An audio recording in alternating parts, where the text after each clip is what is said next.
Tricks ಬರುತ್ತೆ sir, ಯಾವ್ದಾದ್ರು trick ಬರುತ್ತೆ, ಸ್ಕ್ವೇರ್ ಅನ್ನ ಕಂಡುಹಿಡಿಯೋದು ಟ್ರಿಕ್ ಬರುತ್ತೆ, ಬಟ್ ಕ್ಯೂಬ್ ಅನ್ನ ಕಂಡುಹಿಡಿಯೋದು ಗೊತ್ತಾಗಲ್ಲ ಸರ್, ಟಫ್ ಅನ್ಸುತ್ತೆ ಅಂದ್ರೆ. ಸೊ ಕ್ಯೂಬ್ ಅನ್ನ ಕಂಡುಹಿಡಿಯಲು ಒಂದು ಟ್ರಿಕ್ ಅನ್ನ ನಾವು ಕಲ್ಕೊಂಡಿದ್ದೇವೆ. ಯಾವ ತರ ಅಂದ್ರೆ 15 ಇಂಟು 15 ಇಂಟು 15 ಅಂದ್ರೆ 15ರ ಕ್ಯೂಬ್ ಅನ್ನ ಕಂಡುಹಿಡ್ಕೋಬೇಕು. ಮೊದಲು ಏನ್ ಮಾಡಿ ಅಂದ್ರೆ, ಸೊ 5ರ ಕ್ಯೂಬ್ ಕಂಡುಹಿಡ್ಕೊಳ್ಳಿ, ಏನಾಗುತ್ತೆ, ಸೊ 1 2 5. ಸೊ 1ರ ಕ್ಯೂಬ್ ಅನ್ನ ಕಂಡುಹಿಡ್ಕೊಳ್ಳಿ, ಏನು 1. ಆಮೇಲೆ 1 ಇಂಟು 5 ಮಾಡಿದ್ರೆ 5, 5 ಇಂಟು 3 ಮಾಡಿದ್ರೆ 15. ಈ 15ಕ್ಕೆ ಇಲ್ಲಿರುವಂತ ಸಂಖ್ಯೆ ಅದನ್ನ ಗುಣಿಸಿದ್ವಿ ಅಂದ್ರೆ 225.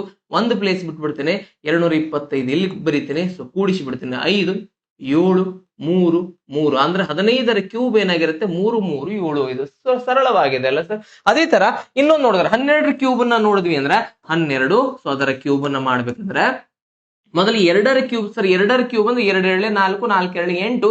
ಬರೀ 8 ಬರೆಯೋದಿಲ್ಲ, ಇಲ್ಲಿ ನಾವ್ ಏನ್ ಬರ್ದಿದ್ವಿ, 3 ಸ್ಥಾನಗಳನ್ನ ಬರ್ದಿದ್ವಿ. ಹಾಗೆ 3 ಸ್ಥಾನಗಳ ಬರಿಲೇಬೇಕು. ಇತ್ತು ಬರೀರಿ, ಇಲ್ಲ ಅಂದ್ರೆ 2 0 ಬರೀರಿ. ಆಮೇಲೆ 1ರ ಕ್ಯೂಬ್ 1 ಆಗಿರುತ್ತೆ.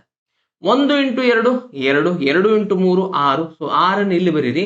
ಈ 6ಕ್ಕೆ ಈ 12 ಗುಣಿಸ್ರಿ, 12 6 72. ಒಂದು ಪ್ಲೇಸ್ ಬಿಟ್ಟು 72 ಇಲ್ಲಿ ಬರೀರಿ. ಸೊ ಕೂಡಿಸಿ ಬಿಡ್ರಿ, 1 7 2 8 ಬಂತು ಸರ್. ಹಾಗಿದ್ರೆ ಸೊ 17ರ ಕ್ಯೂಬ್ 1 ನಿಮಗೆ ಕೊಡ್ಲೇಬೇಕು. ಸೊ ನೀವು ಆನ್ಸರ್ ಹಾಕ್ತೀರಿ, ಟ್ರೈನು ಮಾಡ್ತೀರಿ, ಇಲ್ಲ ಅಂದ್ರೆ